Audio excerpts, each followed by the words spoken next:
지금은 우리가 또 좀 더 마음을 집중해서 드려야 될 시간인데요. 사견으로 말씀을 드리면 우리 병약팀 활동가님의 한국 발표문을 번역을 제가 아는 분에게 맡겼는데 그날 밤에 꿈을 몹시나 심한 꿈을 꿨어요. 그만큼 오늘 발표문이 우리에게 전할 상황은 굉장히 공포스럽게 가고요. 너무나 심각합니다. 우리도 그렇게 힘든데 직접 그 일을 겪었던 생존자들, 피해자들, 지금 팔레스타인 가자 지구에서 고통을 겪고 있는 분들의 고통은 얼마나 할까 그런 생각을 갖게 됩니다. 그래서 지금 이 발표가 혹시 우리들의 삶을 또 어떤 모습으로 변화시켜줄지 궁금하기도 하고 또 우리들의 연대가 또 어떤 변화로 팔레스타인 가자 지구의 사람들에게 희망이 날려질지 굉장히 설레는 그런 마음으로 지금 발제자를 소개를 할 텐데요. 팔레스타인 평화연대에서 활동을 하고 계시고요. 매주 토요일마다 이스라엘 대사관 앞에서 팔레스타인에게 평화를 위하는 집회를 하고 계시죠. 병약핀 활동가십니다. 제목은 이스라엘의 팔레스타인 가자지구 집단 학살과 식민 감옥 내 성폭력이라는 제목으로 우리 발표를 해주실 건데요. 발표를 하실 때 오늘 이 약간 테이블을 옆으로 조금 밀쳐서 발표를 하시는 게 좋겠죠, 그죠? 네, 그렇게 하도록 하겠습니다. 여러분 힘찬 박수로 부탁을 드렸으면 좋겠습니다.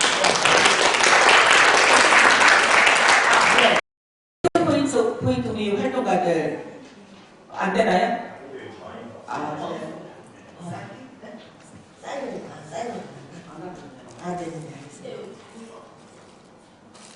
잘 없으신다고요? 알려주시고. 아니요. 네, 죄송합니다. 이런 실수.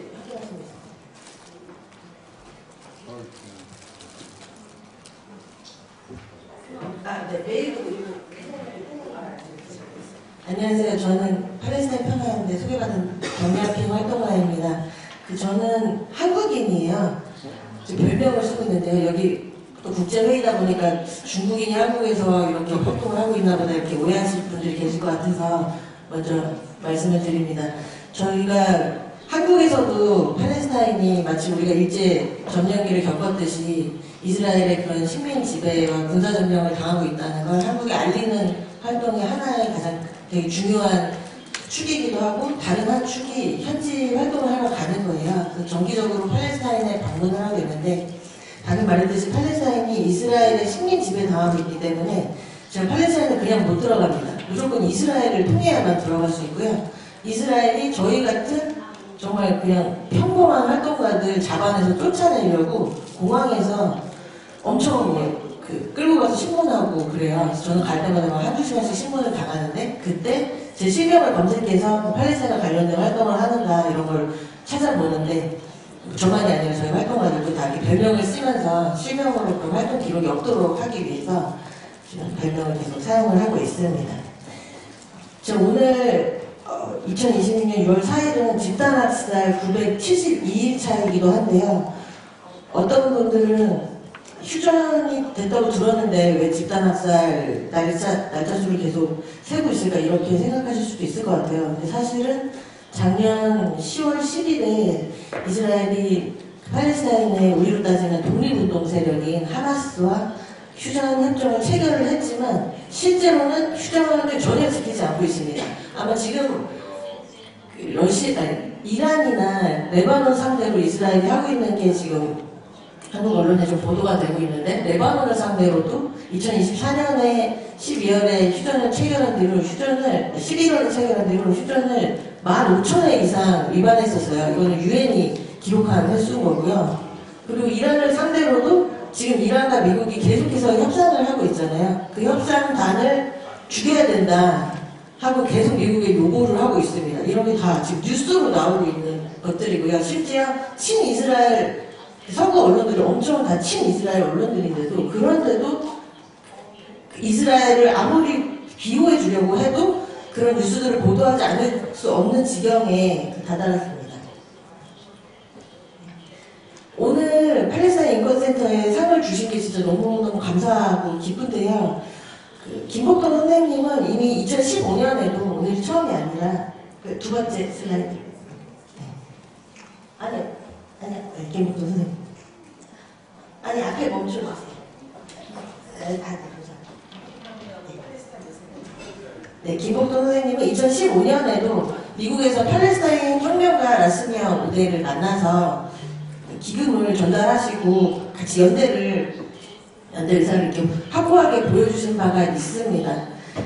라스미아 오데는 1967년에 이스라엘이 팔레스타인을 군사점령한 뒤에 이렇게 우리가 그냥은 안 되겠다. 이미 1948년에도 이스라엘이 건국되면서 팔레스타인 사람들을 원주민을 엄청 집단 학살하고 강간하고 식민 지배하기 시작했는데 1967년 이후로는 우리가 군사 조직을 만들어서 무장 투쟁을 해야 된다 이러한 생각을 하는 젊은 사람들이 많았고 그 중에 한 분이셨고 그렇게 투쟁을 하시다가 이스라엘 식민 감옥에 끌려가서 성고문을 당할 때 아버지를 이스라엘 군이 끌고 와서 아버지한테 라스미아 오데를 강간하라고 시켰고 그 순간에 아버지가 당연히 거부하시니까 아버지를 기절할 때까지 뚫리고 패는 걸 보면서 할 수 없이 거짓으로 허위 자백을 해서 그런 이스라엘 감옥 내에서 되게 오랫동안 수감을 하셨었습니다.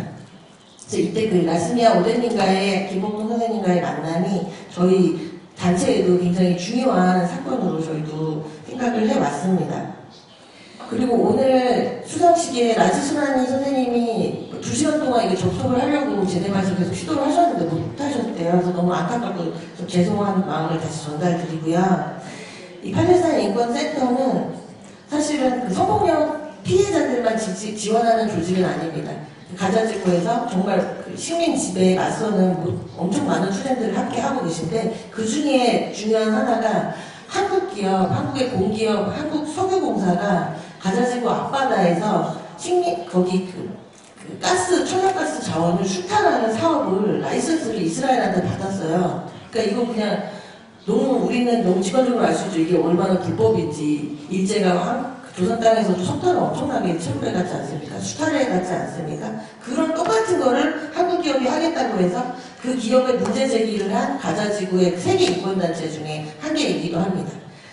그리고 팔레스타인 여성들과 되게 많은 당연히 팔레스타인 당사자로서 많은 신뢰를 쌓고 많은 지원을 해오고 계셨고요. 그래서 그것뿐만이 아니라 지금 이스라엘이 팔레스타인 가자지구에서 자행하는 집단학살에 대해서 남아프리카 공화국이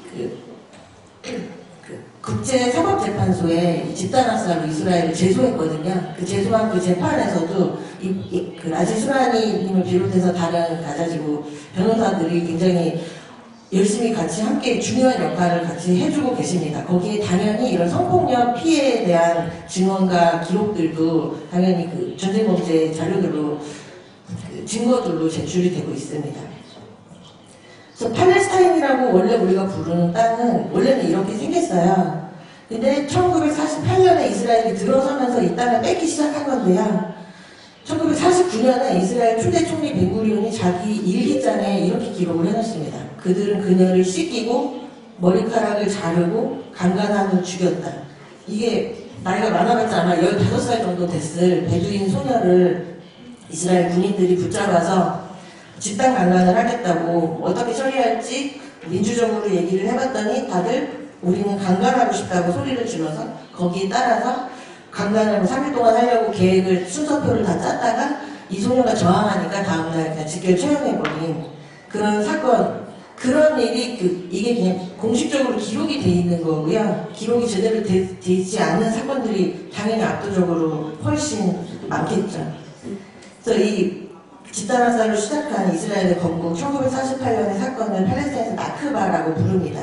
이때 원래 땅의 78% 땅을 뺏으면서 이스라엘이 건국을 했고요. 그 땅에 원래 살고 있던 원주민들의 90%가 난민이 됩니다.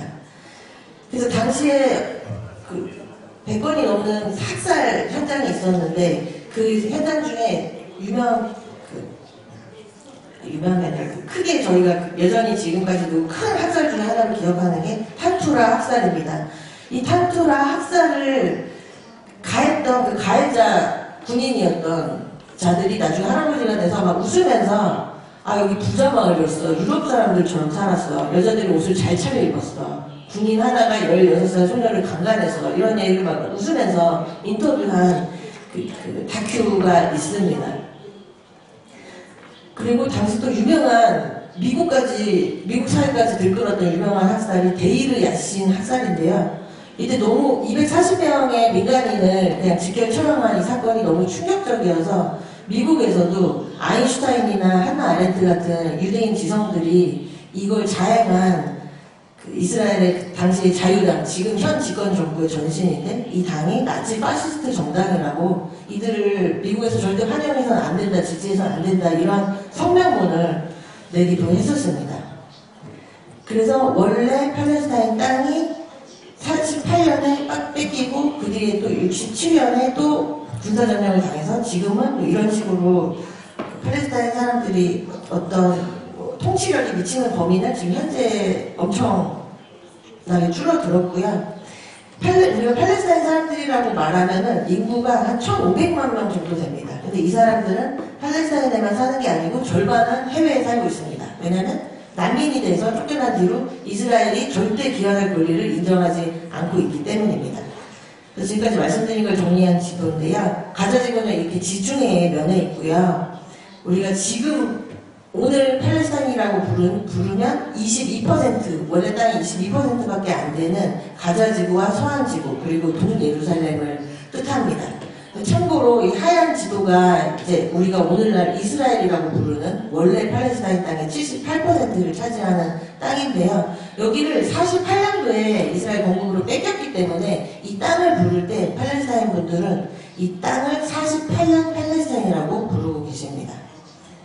그래서 우리는 정말 저는 이게 막 너무 오래되고 복잡하다라고 많이 말씀들을 하시는데 오래됐을 뿐이지 이건 굉장히 간명한 문제입니다. 우리는 일본 식민 시기를 겪었기 때문에 너무나 직관적으로 알 수 있어요. 팔레스타인은 이스라엘이라는 점령자에게 점령을 당하고 있는 그런 관계입니다. 절대 대등한 주당사자가 아니면은 힘이 좀 센 국가랑 힘이 약하고 불쌍한 국가가 싸우고 있는 상황이 절대 아닙니다.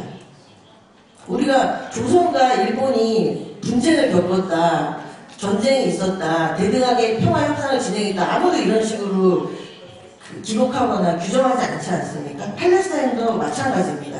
그리고 또 아주 흔한 오해 중에 하나가 종교 분쟁이라는 건데요. 종교에 아무 상관이 없어요. 그 원래 팔레스타인 땅, 이스라엘이라고 제가 부를 때 사실은 유럽에서 쳐들어온 이 땅의 원주민을 전부 다 죽이고 쫓아내고 유럽에서 온 얼굴로 봤을 때 백인 같은 유대인들을 위한 국가, 유대인만을 위한 국가를 만들겠다는 그 결과물이 지금 이스라엘인데요.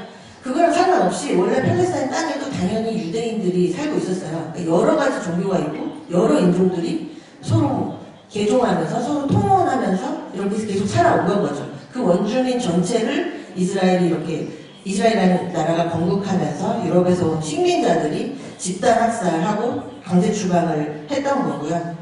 그래서 지금 근데 그 엄청나게 많은 오랜 역사 속에 그 많은 학살에도 불구하고 지금 2023년 10월 7일 이래 이스라엘이 지금 가자지구 그 지중해에 면한 365제곱킬로미터밖에 안 되는 그 가자지구에서 자행하고 있는 것은 지금 팔레스타인 역사에서도 정말 가장 어둡고 끔찍한 구간을 통하고 있다 이렇게 팔레스타인 분들이 말씀을 하십니다. 이 집단 학살이라는 건 우리 입장에서는 홀로코스트가 되게 익숙하죠. 지금 우리 시대에 지금 동시대에 일어나는 홀로코스트인 거고요.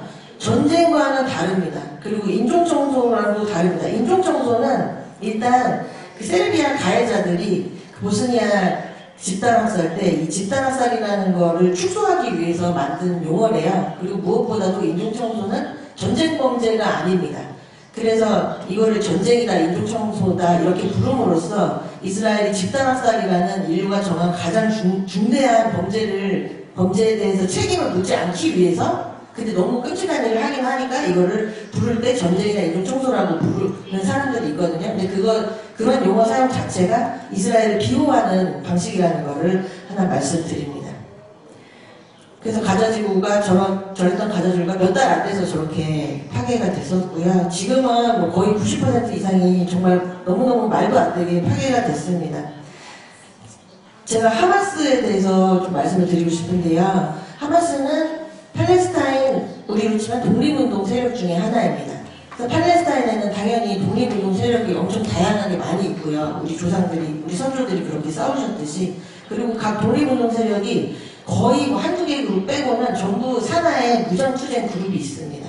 그리고 하마스는 원래는 2006년에 가자지구가 아니라 팔레스타인에서 있었던 선거, 미국도 참관을 해서 중동 지역 역사상 가장 투명한 선거였다라고 평가한 그 선거를 통해서 집권한 팔레스타인 집권 여당이기도 했어요. 근데 팔레스타인 민족해방운동을 그전에는 뭐 좌파 세력들이 주도하고 있었는데 이스라엘이 좌파들을 많이 분쇄를 했고 그 뒤에 그 공백을 뚫고 부상한 하마스 같은 이슬람주의 정당들을 그냥 되게 쉽게 테러 그룹으로 규정을 하고 그게 뭐 서양이나 심지어 한국 같은 데서도 받아들여지면서 하마스가 되게 비정상적인 기구로 인식이 되고 있지만 사실은 그냥 평범한 정당이고 독립운동 세력 중에 하나입니다. 그래서 지금 한국에서는 뭐 하마스가 이랬다, 하마스가 저랬다라고 보도가 되지만 실제로는 좌파든 어떤 세속주의 세력이든 모든 독립운동 세력이 하마스랑 그러니까 민족해방운동본부를 만들어서 함께 그 식민 지배자에 맞서서 싸우고 있습니다. 근데도 너무너무 황당하게 한국에서도 하마스가 집단 강간을 했다. 그런 뉴스가 심지어 최근에도 다시 나오는 거예요. 그 뉴스가 나온 이유는 사실은 제가 그 서양 언론들이 계속해서 이스라엘을 비호해 왔다고 잠깐 말씀드렸는데 특히 뉴욕타임스 같은 데가 정말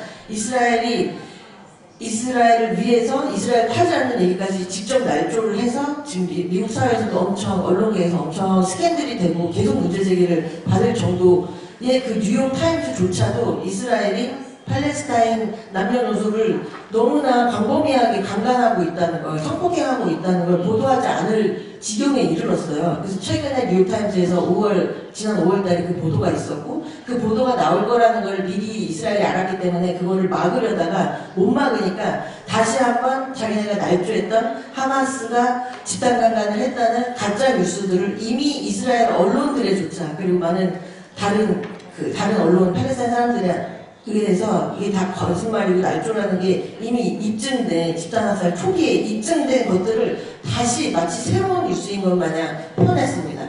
그래서 그것 때문에 한국에도 마치 하마스가 또 집단 강간을 했던 그런 틀린 가짜 뉴스가 다시 그 유포가 몇 주 전에 다시 되기 시작했어요. 근데 전혀 사실이 아니고요. 그런 걸 할 수 있는 그룹 자체가 아닙니다. 근데 뭐 독립운동 세력이기 때문에 그렇게 하지는 않더라도 만약에 뭐 그 현장에서 아주 일탈한 그런 전투원이 뭐 있을 수도 있겠죠. 만약에 그런 전투원이 있다면 전쟁 범죄 그런 혐의가 있다면 국제형사재판소에서 수사를 받겠다고 하마스가 되게 당당하게 2024년 초에도 말했고요. 사실은 그 전에 또 이스라엘이 계속 하마스를 테러그룹이라고 거짓말 날조를 해왔기 때문에 이미 2015년에도 우리는 국제형사재판소에 수사를 반긴다고 밝혀왔습니다.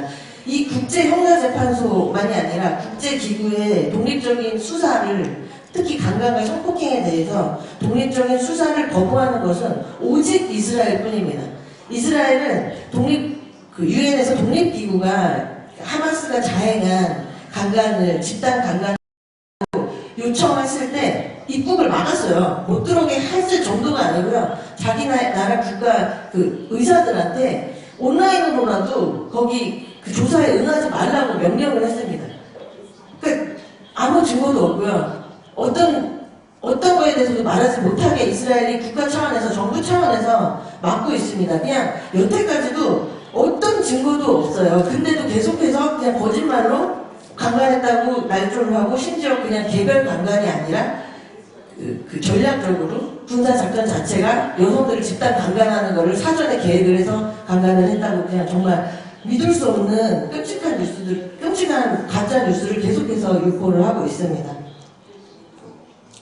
그래서 뉴욕타임즈가 조작했다고 제가 계속 말씀드렸는데 그거에 대해서는 이미 초반에 다 그 가짜라는 게 이미 다 증명이 됐기 때문에 그거에 대한 그 자세한 기사를 저희가 저희 홈페이지에 번역해 놨으니까 한번 꼭 읽어봐 주셨으면 좋겠습니다. 그래서 이스라엘은 지금 굉장히 체계적으로 집단 강간을 그리고 강간을 그 집단 학살의 방법론으로 도입해서 체계적으로 사용을 하고 있는데 오히려 이 피해자들이 이 식민 지배받고 있는 점령 당하고 있는 사람들이 집단 학살, 집단 강간의 가해자라고 가해자와 피해자를 전도시키는 무서운 날조를 오늘날까지도 계속 하고 있습니다. 근데 계속 강조했듯이 어떤 독립적인 국제인권단체도 10월 7일에 팔레스타인 무장운동이 강간한 사례가 단 한 개도 없다고 여태까지도 모두 그렇게 말을 하고 있습니다. 그리고 이런 거는 사실 이스라엘한테만 고유한 게 아니라 미국에서도 백인들이 흑인들을 억압하고 죽이기 위해서 흑인들을 학살하는 걸 정당화하기 위해서 썼던 가장 흔한 명분 중에 하나가 흑인 남성이 백인 여성들을 강간하고 있다라는 완전히 날조된 그런 주장들이었죠. 그러니까 집단 학살을 정당화하기 위한 되게 오래된 패턴인 거죠. 그래서 이스라엘은 집단 학살을 가하고 있는 시스템이고요. 그 가장 중요한 수단 중에 하나가 바로 강간입니다. 그리고 강간에 더해서 또 하나가 그 집단 기아이기도 합니다. 집단 학살을 시작하고 이 3일차에 이스라엘 국방장관이 지금 국제형사재판소가 체포영장을 발부한 국제 지명 수배범인데요. 이 요아브 갈란트라는 국방장관이 우리는 인간동물과 싸우고 있다고 하면서 가자지구 주민 전체를 인간동물로 규정을 했습니다. 그리고 나서 이제 이게 무슨 뜻이냐면 물도 음식도 연료도 들여보내지 않겠다, 전기도 들여보내지 않겠다 이렇게 선언을 해서 집단 처벌을 하면서 모두 그 집단 기아를 이 집단 학살의 방법론으로 도입을 해서 모두를 지금 굶겨 죽이고 있는 거죠. 그러니까 원래는 집단 학살이라는 것을 자행하는 가해자들이 나는 이 한 인구 집단을 파괴할 것이다 이렇게 얘기를 하지 않는데 이스라엘은 굉장히 예외적으로 지도자들이 가자 주민들은 인간동물이고 성경에서 그 유아까지도 젖먹이까지도 다 쳐 죽이라고 성경에서 말한 아말렉이고 그리고 대통령은 가자지구에 무고한 민간인은 없다. 모두가 다 테러범이다. 이렇게 얘기를 공개적으로 했습니다. 그리고 그 지도자들의 말에 이어서 일선에 있는 병사들은 가자지구에 무고한 민간인 따위는 없다고 하면서 집단 학살을 적극적으로 자행하고 있고 이런 증거들이 스스로 만든 증거들이 너무나 많기 때문에 이 집단 학살 재판 결과를 모두가 낙관을 하고 있습니다. 원래 이 고의성이 가장 입증하기 어려운데 너무 쉽게 자기네가 이런 고의가 있다고 드러냈기 때문이죠. 그래서 이스라엘이 집단 학살을 시작하고 전체 주민들이 무고하지 않다고 모두가 테러범이라고 규정을 하면서 동시에 북부에 있는 가자지구 주민들한테 당장 24시간 내에 떠나지 않고 남아있으면 너희는 모두 테러범이거나 테러 동조자다라고 선언을 했어요. 그리고 나서 이제 가자 북부 주민들을 몇백 명, 몇천 명씩 계속해서 이스라엘 식민 감옥으로 끌고 가서 고문을 하고 성고문을 하고 그리고 그 중에 아무리 고문을 해도 당연히 민간인들이 거짓으로라도 자백할 게 없으니까 자백할 게 없는 사람들을 다시 돌려보내고 이 패턴을 계속 반복해 왔습니다. 그래서 병원도 거의 모든 병원을 다 쳐들어가서 병원의 의료진과 환자들을 이스라엘 식민 감옥으로 끌고 갔고요. 그 중에 대표적으로 아부 사피아 박사가 계십니다. 이분 카발 아담 병원의 병원장이신데요. 그러니까 그 병원에도 다 떠나라고 먼저 이스라엘이 명령을 해요. 24시간 내로 다 떠나지 않으면 너희 다 테러범이다. 근데 환자 중에 떠날 수 없는 사람들이 당연히 훨씬 많습니다. 그래서 그 환자 곁을 지키던 많은 의료진이 그 식민 감옥에 끌려가서 성고문을 당하게 됐는데 그 중에 아부 사피아 박사는 국제 엠네스티나 그 되게 저명한 큰 인권단체들까지도 되게 집중해서 구명운동을 벌이고 있는데 전혀 풀려나지 않고 지금 고문당한 결과 현재 몸무게가 절반가량 빠지셨습니다. 그리고 이분은 굉장히 팔레스타인에서 저명했던 외과 의사신데요.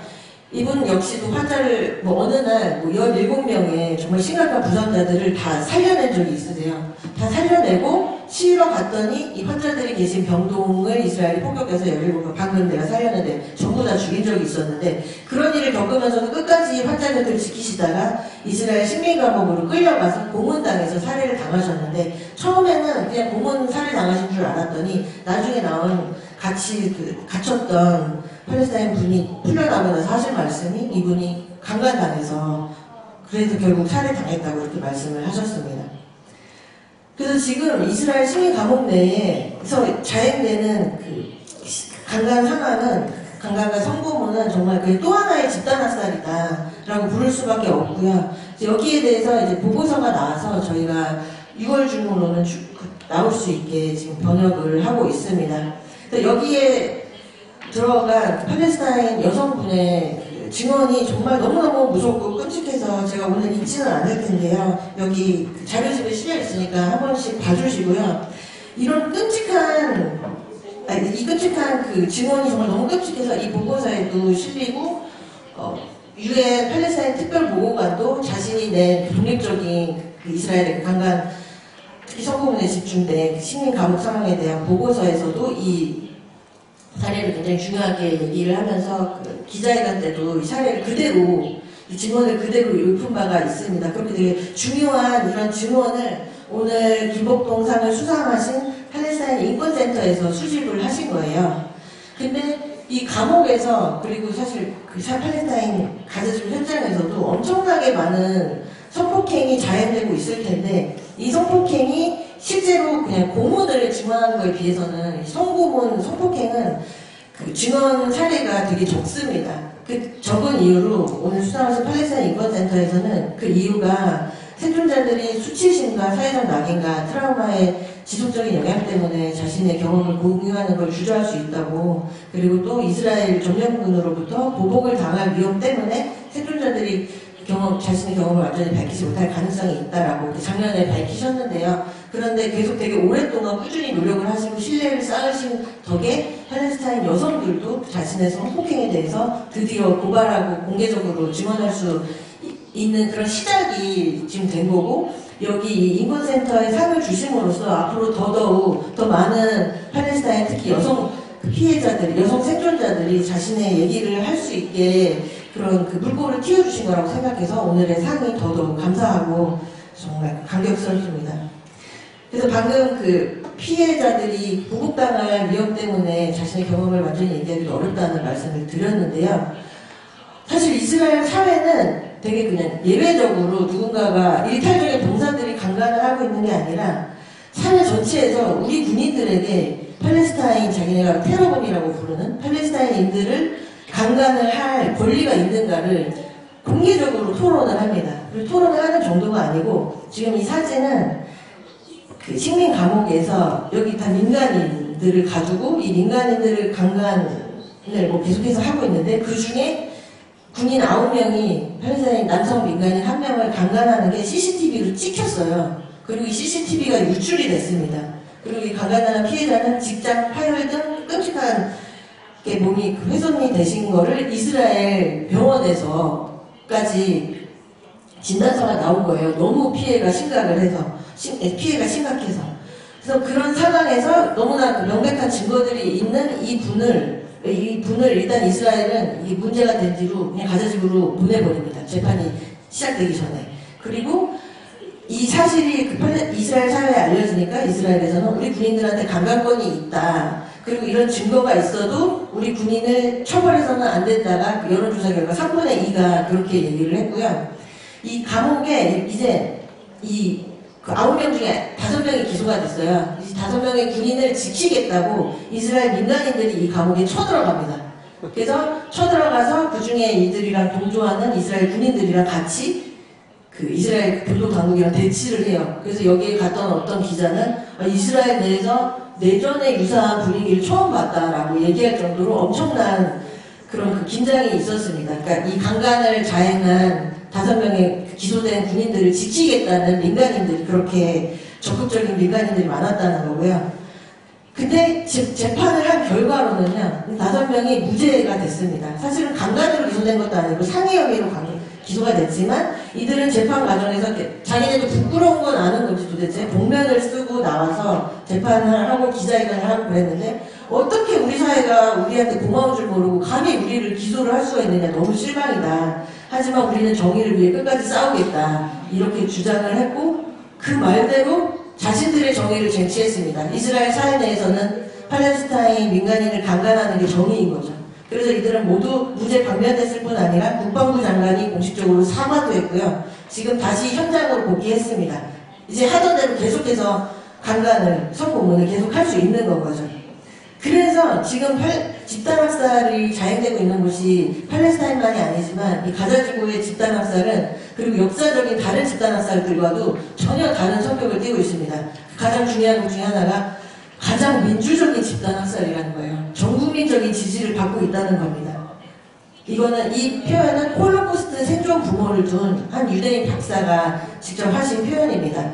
그래서 방금 강간범들은 뭐 기소당하고 그래서 자기 얼굴을 가리고 있었지만 그 대부분의 일선에서 집단학살을 자행하고 있는 군인들은 자기네들이 죽였거나 쫓아냈을 여성들의 뭐 드레스나 아니면 속옷을 입고 사진을 찍어서 SNS에 올릴 뿐만 아니라 그 데이팅 앱에도 자기네 프로필 사진으로 전쟁 범죄 사진을 계속해서 올리고 있습니다. 그래서 어떤 작가가 이렇게 데이팅 앱에 올린 프로필만 모은 아카이브 사이트를 만들고 300건 이상의 그 사진, 데이팅 앱에 올린 사진만 300건 이상을 그 전쟁 범죄 사진을 어디 그 웹에도 올려놓고 책으로도 발간하기까지 했습니다. 근데 지금 이런 강간이 이스라엘 사회 내에서 너무나 만연하고 너무나 일반적인 일이 돼서 심지어 구호선단에 올랐던 평화활동가들, 국제활동가들도 강간을 하고 있죠. 사실은 작년에도 이 강간에 대한 증언들이 나왔었거든요. 이번에는 더 광범위하게 강간을 해서 지금 최소 15분이 성폭행 사실을 고발을 하고 계시고요. 그 중에 한 분이 호주에서 다큐를 제작하고 하는 분인데 군인이 오늘 누구 좀 죽이고 싶은 기분이야 나. 근데 그거 놀지도 모르겠다 이러고 나서 이제 고문실로 끌려가서 끔찍한 강간을 당하십니다. 그걸 되게 구체적으로 증언을 하셨는데요. 자기가 이제 강간 당하고 나서 이제 바깥에 갑판으로 풀려난 다음에 딸이랑 같이 갔었는데 딸이 무사한 걸 보고 안심했다고 그 순간부터 그 증언을 하시면 이때 막 엄청 많이 이렇게 우십니다. 그래서 한국에서도 우리 항해자들이 3명이 떠났었는데 항해자들도 그런 얘기를 하죠. 남성으로 보이는 사람들은 테이저건을 맞았고 여성으로 보이는 사람들은 성추행당하고 성폭행을 당했다고. 그러니까 이스라엘이 식민 감옥에서 그리고 집단학살 현장에서 하던 거를 이제는 정말 끔찍하게 자기가 부끄럽다고 전혀 생각하지 않고 심지어 그 비무장 국제 구호활동가들한테도 그냥 노골적으로 하고 있는 것입니다.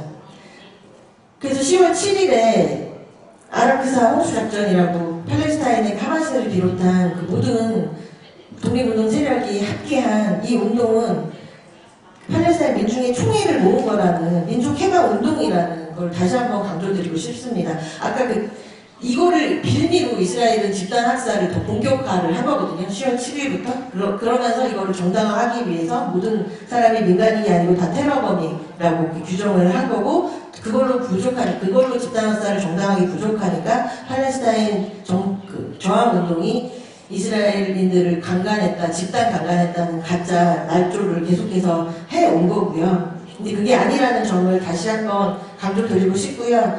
아까 이 집단학살의 끔찍함에 대해서 이런 가장 민주적인 집단학살이다, 역사상 유례가 없었다라고 말씀하신 그 홀로코스트 생존자분의 자녀분은 이런 비유도 하셨어요.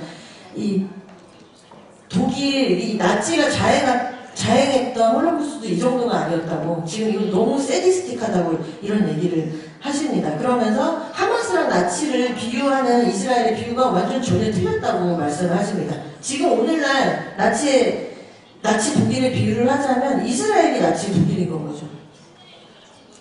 그래서 10월 7일에 그러면은 팔레스타인 독립운동 세력들이 목표로 한 게 뭐냐. 그런 식민 감옥, 이미 그 라스미아 올드에 1969년에도 식민 감옥에 갇혀서 그렇게 강간 고문을 당했는데, 그렇게 갇혀있는 독립운동가들과 그리고 재판도 기소도 없이 갇혀있는, 무기한 갇혀있는 민간인들을 포로 교환의 방식으로 구출하겠다는 게 그 군사작전의 목표였습니다. 그리고 이 방식은 이미 앞서 10번 넘게 입증된 방식이었어요. 이스라엘은 절대 팔레스타인 독립운동 세력과 협상에 응하지 않지만 오직 이스라엘의 포로를 붙잡아 왔을 때만 그 포로와 교환 방식을 통해서 식민 감옥에 갇힌 팔레스타인 독립운동가들을 풀어줬었습니다. 그래서 이미 역사적으로 입증된 경험에 따라서 그래서 이때도 이스라엘인들을 포로로 잡아와서 교환을 하고자 했던 건 거죠. 근데 이스라엘에서는 지금 집단학살을 기화로 이제 그 사회 자체가 뭐 외국인도 막 대놓고 노골적으로 강간을 하고 있을 정도니까요. 사회 자체가 그 더 자기네가 하고 싶었던 하지만 국제사회 눈이 있어서 할 수 없었던 일들을 지금 더 정말 본격적으로 하고 있습니다. 그 중에 두 가지가 사형법을 통과시킨 겁니다. 그래서 소급 적용도 할 수 있고 상소도 할 수 없고 즉각적으로 사형을 선고하고 3개월 내에 바로 죽일 수 있는 그런 법을 팔레스타인 사람만 죽일 수 있는 법을 통과를 시켰고요. 그리고 또 얼마 전에 지난주가 독립운동가만 따로 처형할 수 있는 특별 법정을 만들었습니다. 사실 이렇게 식민 감옥 내에서 성폭언도 문제고요. 식민 감옥에 어떻게 된 건지 알 수 없는 강제 실종 문제도 정말 큰 심각한 문제입니다. 그래서 2023년 12월에 어머니와 딸이 강제 실종이 됐었어요. 이분들의 행방을 그냥 알 수가 없었습니다, 가족들이. 그러다가 2024년 한 6개월 정도 지나서 이 사진 속의 군인들이 사진을 찍어서 자기 SNS에 올려요.